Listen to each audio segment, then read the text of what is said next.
তিনি বাংলাদেশ ব্যাংকের গভর্নর হন। পৃথিবীর কোথাও দৃষ্টান্ত দেখাতে পারবেন যে এরকম ঋণগ্রস্তরা কি বাংলাদেশ ব্যাংকের গভর্নর হয়? তার কোনো ইয়ে আছে, কেরিয়ার আছে? How became E bank governor? এবং তিনি বাংলাদেশ ব্যাংকের গভর্নর হয়েছেন। এখানে কোনটা ইন্টারেস্ট হবে আর কি, তিনি যেহেতু আপনার গ্রস্ত ব্যক্তি, ঋণগ্রস্তের লোকদেরকে সুযোগ দেওয়ার জন্য তিনি কাজ করবেন, তাতে কোনো সন্দেহ নেই। তিনি এসে প্রথম যেটা কাজ করলেন সেটা হলো ইসলামী ব্যাংকের চেয়ারম্যানকে সরাই দিলেন। আচ্ছা, ভালো কথা, সরাই দিলেন। ইসলামী ব্যাংকের এমডি সাহেবকে সরাই দিলেন। এবং এই ক্ষেত্রে আমরা দেখতে পাচ্ছি ইসলামী ব্যাংকে টোটালি আপনার একটা মানে রোগগ্রস্ত ব্যাংক করার জন্য যা যা ব্যবস্থা সেটা করা হয়েছে, যেটা ব্যাংক রেজুলেশন আইনে আমি আলোচনায় আমি সংসদে বলেছিলাম, সংসদে কার্যবিবরণী আছে, তাই কিন্তু হচ্ছে। অর্থনীতি বলেছেন যে সেখানে তিনি বাতায়ন খোলা রেখেছেন। তো সব সময়ের জন্য বাতায়ন খোলা রাখা, জানলা খোলা রাখা কি কল্যাণকর? জানলা খোলা রাখলে হাওয়া আসতে পারে, কিন্তু এসালমও যে আসতে পারে সে কথা কি আমরা ভুলে গেছি? জানলা খোলা রাখলে তো ঝড় আসবে, ঝড়ও আসতে পারে। যখন ঝড় আসে, ঝড়ের সময় আমরা জানলা বন্ধ করি না। This is a very very loophole of the মানে অর্থ মন্ত্রণালয় যারা এটা করেছেন, ভালো করেননি। এরপরে আমি যেটা বলতে চাচ্ছি, আমি নিজে ইসলামী ব্যাংকের থেকে, আমি ইসলামী ব্যাংকের আপনার শেয়ার ফ্লোটের জন্য আমি নিজে ব্যক্তিগতভাবে কাজ করেছিলাম। No doubt Islami bank the brain child of Jamaat Islami. এবং আমি এখানে ওপেনলি বলে যাচ্ছি যে ইসলামী ব্যাংকের যারা চেয়ারম্যান ছিলেন, শেয়ার ডাইরেক্টর ছিলেন জামাতের পক্ষ থেকে, তাদের কারো মানে এগেনস্টে ইসলামী ব্যাংক থেকে ইনভেস্টমেন্ট নিয়েছেন একথা আপনারা বলতে পারবেন না, একদম নেননি তারা সেখানে তারা বরঞ্চ ব্যাংকে ডেভেলপ করার জন্য কাজ করেছে। ওনাকে বলেন ইসলামী ব্যাংক দলবাজি করে, তারা আপনার এই জামাত ইসলামী লোকদের নেয়। আমি বলবো যে লুৎফর রহমান সরকার নিঃসন্দেহে জামাতের লোক ছিলেন না, ইসলামী ব্যাংকে ডেভেলপ করার জন্য লুৎফর রহমান সরকারকে নিয়ে এসেছিলেন টু ডেভেলপ ইসলামী ব্যাংক। সেই এমন একটি ব্যাংক যারা ক্যামেল র্যাঙ্কিং পেয়েছিল, সারা পৃথিবীতে বড় বড় পুরস্কার পেয়েছে, সেই ব্যাংকটা এসআলমের হাতে দিয়ে ধ্বংস করে দেওয়া আছে। কিন্তু এই গভর্নমেন্ট সেটাকে বন্ধ করার পরিবর্তে ব্যাংক রেজুলেশনের মাধ্যমে সেই ব্যাংকটি ধ্বংস করার বাকি কাজটা করছে, মানে পেরেক পোড়ার বাকি কাজটুকু আর কি। এরপরে যেটা বলতে চাচ্ছি যে আপনার কয়লার ব্যাপারে একটু কথা বলছি, এনার্জি সেক্টরে, সেখানে এনার্জি যেটা কমিটি আছে, আমি জামাতের পক্ষ থেকে বা আমাদের এনসিপি জামাতের পক্ষ থেকে কমিটি লিড করতেছি, কালকে বৈঠক আছে। এইখানে আমাদের টোটাল সলিউশনে যেতে হবে। আমরা 54 বছর বা যদি পাকিস্তান আমল থেকে ধরি 78 ইয়ার্সের মধ্যে আমরা এই এনার্জি সেক্টরকে অ্যাড্রেস করতে পারিনি। আমরা মানে যেটাকে হ্যাভি যেগুলা ওয়েল, এগুলাকে আনার কোনো রিফাইনারি করি নাই। আমরা যে ইস্টার্ন রিফাইনারি যেটা করা হয়েছে, যেটা এক্সটেনশনের প্রস্তাব দেওয়া হয়েছে, ওইটারই দেওয়া হয়েছে, কিন্তু ইন্ডিয়ার কাছ থেকে তেল নিয়ে আসছি, তারা ওইটা রিফাইনারি কার্ডে দিচ্ছে। কাজে টোটাল সলিউশনে আমাদেরকে যেতে হবে, এখানে সেটা বলার সুযোগ নাই। তো আমি কথা শেষ করে আনতেছি এ কথা বলে যে যে ব্যাড প্রজেক্টের কথা বলেছেন আমাদের বোধহয় ওনার নাম কি, মুসলিম সাহেব। এখন দেখো একটা উদাহরণ দেই আর কি, দুইটা উদাহরণ বলবো, সাংবাদিক ভাইরা আছেন, তিনটা বলবো। প্রথম কথা হলো যে সরকার ইতিমধ্যে নতুন মিটার ব্যবস্থা এনেছেন। আমি সাংবাদিক ভাইদের অনুরোধ করি আপনারা এটার মধ্যে ঢোকেন। আমি বাইরে ছিলাম, আসার সাথে সাথে কেয়ারটেকার বললো, আমাদের একজন ব্যবসায়ী আছে, তিনি বললেন যে আপনি নতুন মিটার নিয়েন না, এটাতে বিল বেশি আসবে। তাই আমার প্রশ্ন হলো যে নতুন মিটার আপনার চালু করার উদ্যোগ মানে এটা কি, কারণটা কি, কেন এই তো নতুন মিটার চালু করা হচ্ছে, তো এটা আপনারা দেখেন আর কি।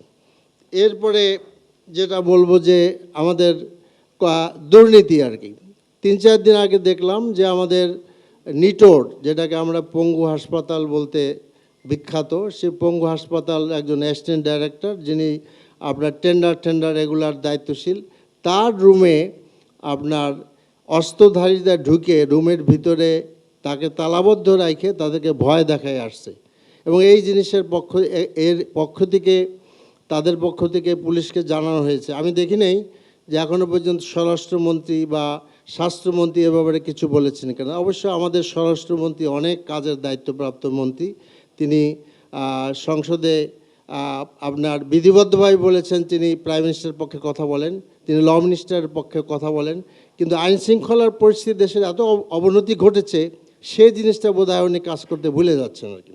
তো আমি দেখার অপেক্ষা থাকলাম যে নিটোরের এই জিনিসটা কি করা হয় আর কি। কারণ ওই আপনার যে অ্যাসিস্ট্যান্ট ডাইরেক্টরের পক্ষ থেকে আমাকে বলা হয়েছে when I was in Bangkok, যে তিনি হতাশায় ভুগছেন এবং তিনি এটা ছেড়ে দেবেন, কারণ নিজের জান দিয়ে কিছু করার পক্ষপাতী তো কেউ হবে না আর। তো এই জিনিসটা দেখতে হবে। ওখানে একটা ব্যাড একটা প্রজেক্ট আছে, নিটোর একটা বড় হাসপাতাল আছে, যে জিনিসটা এখন ওরা গ্রহণ করে নেয়নি। এবং আমি নিজে মেডিকেল সেক্টরে যেহেতু ছিলাম, আমি অবাক হয়ে গেল দেখলাম NITOR is a largest orthopaedics hospital in Bangladesh, অথচ সেখানে কোনো সিটি এমআরআই নাই। হাস্যস্কর ব্যাপার আর কি। হাউ কাম?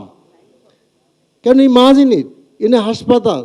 এটা এই গভর্নমেন্টের কোনো ব্যাপার না, সমস্ত গভর্নমেন্ট মিলে। আমি শেষ করছি এই কথা বলে, যে সেটা হলো যে আমার মনে হয় নানান রকমের আপনার বলা হয়েছে, ট্যাক্স ফাঁকি দেওয়া ইত্যাদি ইত্যাদির ব্যবহার হয়েছে। Let there be a digital solution, যেটা জামাতের পক্ষ থেকে বলা হয়েছিল।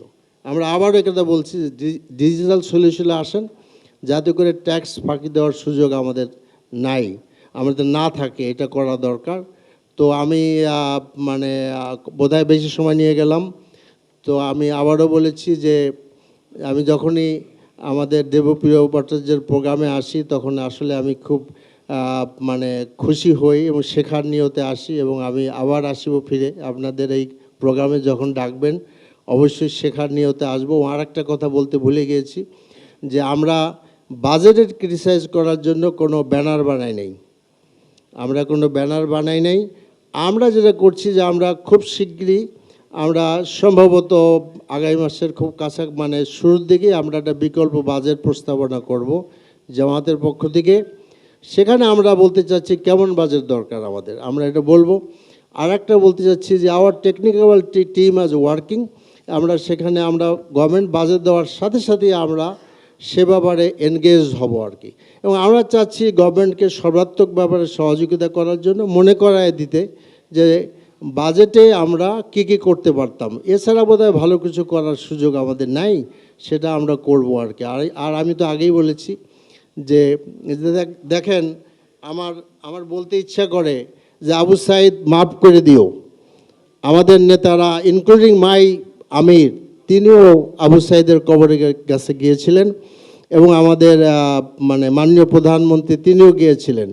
সেখানে হা ভোটের পক্ষে দুজনেই বলে গিয়েছেন, কিন্তু আবু সাইদ জানতো না যে আসলে যে সংসদটা গঠিত হবে সেখানে আসলে কার্যপ্রণালী বিধি আছে, সেখানে কখনো হা ভোট জয়ী হয়, কখন না ভোট জয়ী হয়।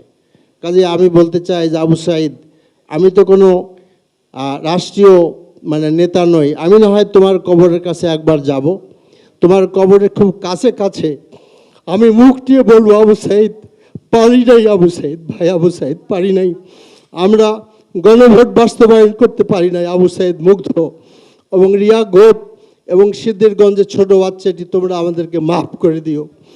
এবং এই আপনার অকৃতকার্যতার যে ইতিহাস, সেটার কোনো অবসান হলো না, আমরা সেই পুরাতন পথেই হেঁটে চললাম।